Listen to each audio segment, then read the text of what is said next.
আচ্ছা, তুমি এসছো? সকাল থেকে তুমি বলেছিলে তাই আমি অপেক্ষা করছি। আসবে, আসবে করে। আসো, ভিতরে আসো। ফুলমালাতে নতুন একটা ভিডিও নিয়ে আসছি। শিল্পীদের বাড়ি গৃহসজ্জা দেখতে আপনাদের ভীষণ ভালো লাগে। আমারও ভীষণ ভালো লাগে। যারা ঘর সাজায় তারা একটু অন্যরকম ঘর সাজাতে খুব পছন্দ করেন। আজকে এমন একজনের বাসায় আসছি। ওনারা দুজনেই চিত্রশিল্পী, শাহরিন এবং রেজাউন নবী। ওনারা দুজনই ভীষণ ঘর সাজাতে পছন্দ করেন, আর ছবি আঁকতে তো পছন্দ করেনি। আজ ওনাদের বাড়িতে আসবো, আমি খুবই কি বলবো, এক্সাইটেড ওনাদের ঘর দেখার জন্য। আপনাদেরকে নিয়ে যাবো ওনার ঘরে। আমরা আসছি, দেখি ওনাদের ঘরটা কিভাবে সাজিয়েছে। আমি সোহানা শাহরি, আমি আমি শিল্পী। আর অবশ্যই আমি একটা শিল্পী পরিবারে বেড়ে উঠেছি। আমার বোন এবং আমার মা, উনি চমৎকার হাতের কাজ করতেন। আমার মামা ছিলেন, উনি ছবি আঁকতেন। একেবারেই ছোট থেকে আমরা একটা শিল্পিত পরিবারের ভিতরে বেড়ে উঠেছি। তারপরে পরবর্তীতে আমি বিয়ে হয়েছে শিল্পী পরিবারে। এখন যার জন্য এর ভিতরে আমার বিচরণ। স্বভাবতই শিল্পী হিসাবে আমাদের যে বিভিন্ন কিছু আমরা শিখে এসেছি আমাদের প্রাতিষ্ঠানিক, যে একটা বিন্যাস, তারপরে কম্পোজিশন যেটা আমাদের বিন্যাস বলি, পার্সপেক্টিভ, এই জিনিসগুলি আমরা ঘর সাজানোর ক্ষেত্রেও আমাদের এগুলি আমরা ব্যবহার করে থাকি। আর একটা বিষয় হচ্ছে যে খুব কম জিনিস দিয়ে খুব ছিমছামভাবে একটা ছোট ঘর কিভাবে সাজাতে পারি, ওইটা একটা আমাদের বিষয় ছিল। যেহেতু আমার বাসার পরিসরটা বেশ ছোট, যার জন্য আমি বিশাল বড় বড় আসবাবপত্র এসব কিনিনি। আমি একেবারেই ছোটোখাটো এবং চমৎকারভাবে উপস্থাপন করা যায় এই ধরনের ফার্নিচার দিয়ে আমি খুব অল্প পরিসরে ঘর গুছিয়ে নিয়েছি। এই যে আমি বসে আছি যেই চেয়ারগুলোতে, এটা সোফাই বলেন বা গার্ডেন চেয়ার, তা আমার কাছে খুব ভালো লেগেছে যে এটা একেবারেই চিরাচরিত সেই বিশাল ফর্মের না, ছোট এবং খুব চমৎকার রং। আমি যখন এই বাড়িতে সেটেল করি তখন আমি আমার ঘরের সাইজ অনুযায়ী সব ফার্নিচারগুলি নতুন করে আবার তৈরি করি। এই বাসায় আমার যা আছে এগুলি এই বাসায় আসার পরে আমি পুরনো জিনিস সব রেখে দিয়ে নতুন করে সব সাজিয়েছিলাম। যেহেতু আমরা ছবি আঁকি এবং আমার যে সঙ্গী উনিও ছবি আঁকেন, রেজাউন নবী, এবং আমার দুই মেয়ে এলা ও মেলা, ওরাও ছবি আঁকে। ওদেরও প্রচুর ছবি আমার বাসায় আছে। তো যেহেতু পেন্টিং দেয়ালে রাখবো, সেই ক্ষেত্রে দেয়ালের পেছনে যদি বেশি কোনো উগ্র রং থাকে, ন্যাচারালি পেন্টিংটা তখন চোখের জন্য ডিস্টার্ব হয়। সে কারণে আমি আমার বাসায় মোটামুটি সাদা রংটাই প্রেফার করি। সাদা রং দিয়েই রঙের কাজটা হয়েছে, আর যাতে করে পেন্টিংগুলো পরিষ্কার দেখা যায়। আর আমাদের নিজেদের পেন্টিং বা ছাড়াও আমাদের বেশ কিছু শিক্ষক, গুরুজন, তাদের কিছু ছবি আমাদের সংগ্রহে আছে, সেগুলোও আমরা রেখেছি দেয়ালে। আর একটা খুব ইম্পর্টেন্ট জিনিস হচ্ছে যে আমরা যখন বাড়িটা করি তখন আমরা একটা ওয়ালকে ভাবলাম যে একটু ভিন্ন করি। আমরা যেহেতু শিল্পী, কি ভিন্ন করা যায়, তখন আমরা একটা ওয়ালকে পুরোটাই একটা পেন্টিংয়ের ফর্ম দিয়ে দিলাম। এখানে আমি, রেজা এবং আমার দুই মেয়ে, আমরা চারজনে মিলেই এই পেন্টিংয়ে কাজ করেছি ওয়ালটায়। তবে এখন টেলিভিশন এবং টুকটাক জিনিস রাখাতে পেন্টিংটা একটু ঢাকা পড়ে গেছে। তারপরেও আমি যখন সকালে এসে এক কাপ চা হাতে নিয়ে বসি, সকালের আলোটা এখানে এসে পড়ে, চমৎকার একটা অনুভূতি হয় যে আমাদেরই হাতের তৈরি একটা চমৎকার পেন্টিং।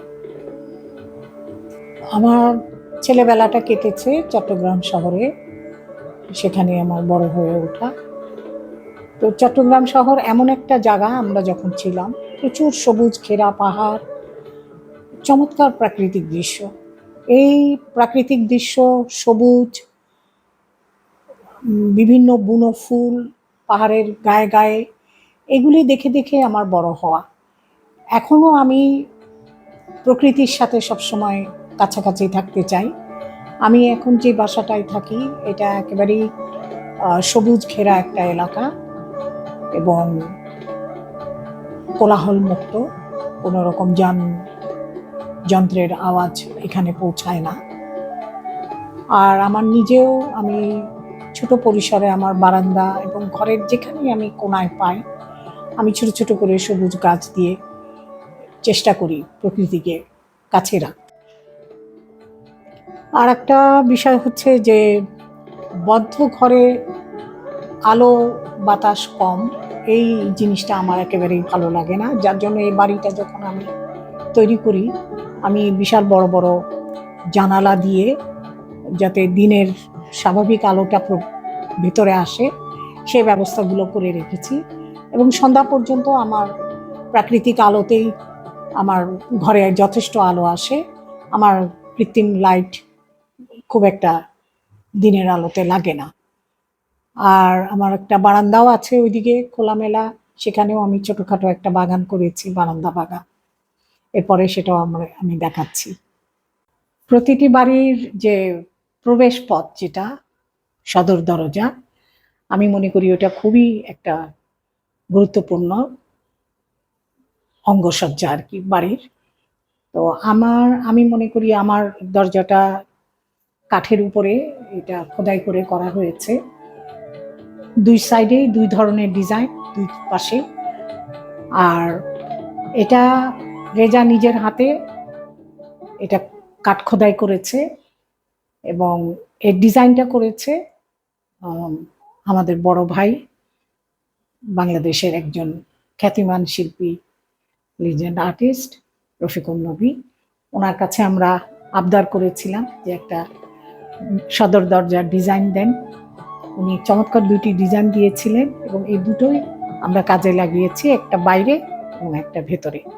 আমি মনে করি এই এই পুরো বাড়িতে এই দরজাটা আমার সব থেকে মূল্যবান, সব থেকে একটা প্রেশাস গিফট আমার জন্য। সময় সুযোগ পেলেই আসলে বেড়ানোটা আমাদের খুব একটা আনন্দের বিষয়। আমরা সুযোগ পেলেই বিভিন্ন দেশে ঘুরে বেড়াই, ইউরোপ, অস্ট্রেলিয়া, এশিয়ার বিভিন্ন দেশে আমরা বেরিয়েছি। এবং বেড়ানোর সময় যেটা হয় সেই দেশের একটা কিছু টোকেন মনে হয় যে যেটা ওই দেশকে রিপ্রেজেন্ট করে, এমন কিছু একটা আমার খুব মনে হয় যে ওইটা স্মৃতি হিসাবে রাখা।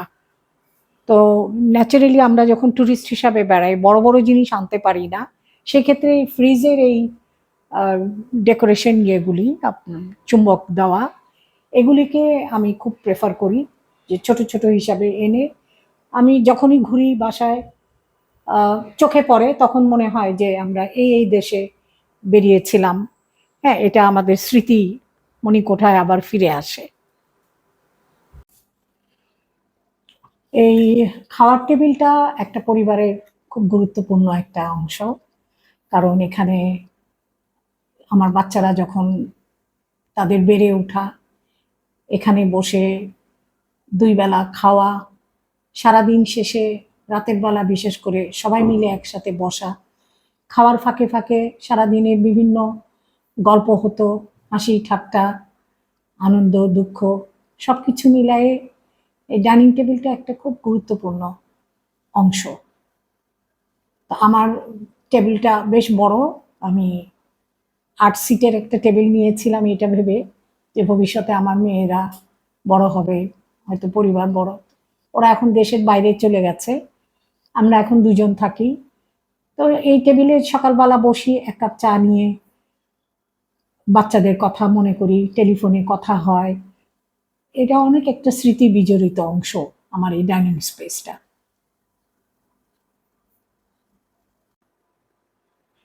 এই যে বাটিগুলো, এগুলি হচ্ছে আমার মায়ের সংসারের জিনিস, আমরা ছোটবেলায় এগুলাতে ব্যবহার করেছি।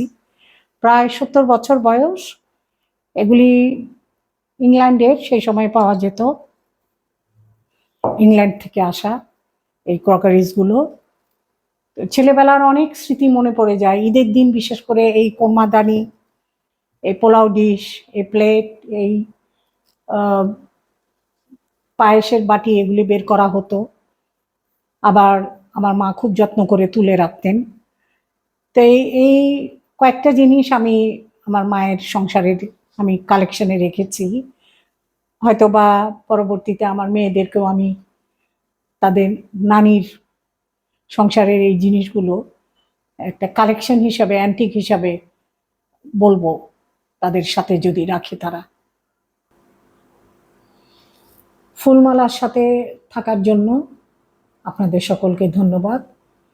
এই চ্যানেলটি সাবস্ক্রাইব করুন, তাহলে সামনে ভবিষ্যতে আরও শিল্পীদের এবং আরও অনেকের চমৎকার বাড়িঘরের কিছু ভিডিও আপনারা দেখতে পারবেন, সেই আশা করছি। আপনারা ফুলমালাকে সাবস্ক্রাইব করে দেখবেন। ধন্যবাদ।